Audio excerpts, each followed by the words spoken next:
আসসালামু আলাইকুম। হেরোডোটাস একটি কথা বলেছেন, যেখানে দক্ষতার প্রয়োজন হয়, সেখানে শক্তি কোনো কাজেই আসে না। আমরা যতই জ্ঞান অর্জন করি, যতই তত্ত্বের ক্ষেত্রে লেগে থাকি, কিন্তু এগুলো কখনোই কাজে আসে না এখন, যতক্ষণ পর্যন্ত আমি ওই বিষয়ে দক্ষ হয়ে না উঠি। শুধুমাত্র জ্ঞান অর্জন করলেই কিন্তু আমি পৃথিবীতে টিকে থাকতে পারব না। এটি খুব সহজসাধ্য ব্যাপার নয়। অর্থাৎ এটি সময় সাপেক্ষ একটি ব্যাপার।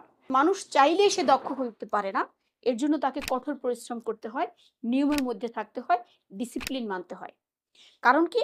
একজন দক্ষ ব্যক্তি যেকোনো সমস্যা দেখলেই তার সমাধানের পথ খুঁজে বের করতে পারে।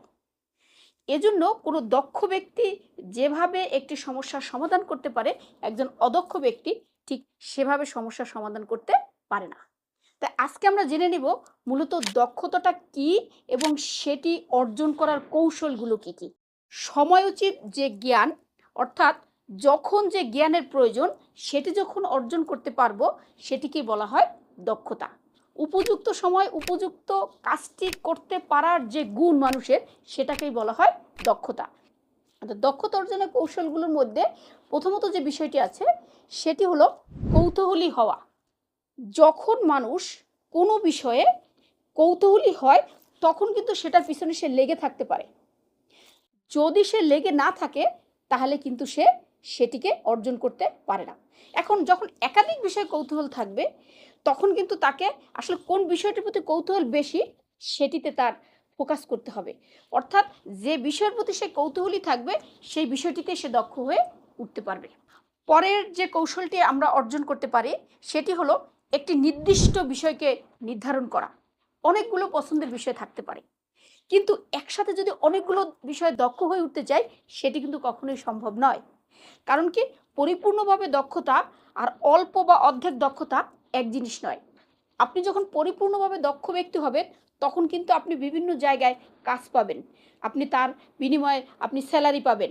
কিন্তু যখন কোনো বিষয়ে আপনি অর্ধেক দক্ষ হবেন, কতদূর গিয়ে সে সমস্যাটার সমাধান করতে পারবেন না, তখন কিন্তু এই দক্ষতা কোনো কাজে আসবে না।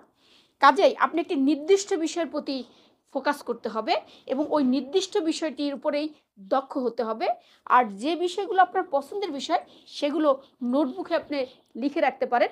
পরবর্তীতে আপনি চাইলে অন্যগুলো আস্তে আস্তে অর্জন করতে পারেন।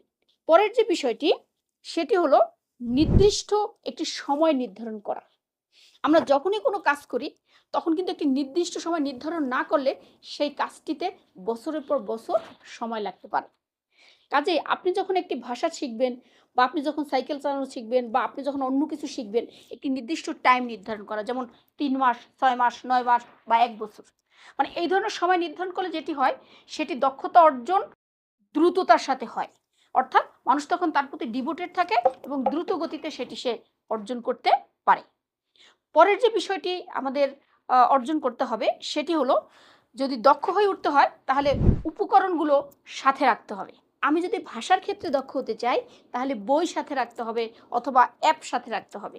আমি যদি সাইকেল শিখতে চাই, তাহলে অবশ্যই একটি সাইকেল আমার আয়ত্তে রাখতে হবে। এরকম যা কিছু আপনি শিখতে চান, সেই ধরনের উপকরণ আপনার সাথে রাখতে হবে। তখনই কিন্তু আপনি দক্ষ হয়ে উঠতে পারবেন। পরের যে বিষয়টি, সেটি হলো নিয়মিত অনুশীলন করতে হবে।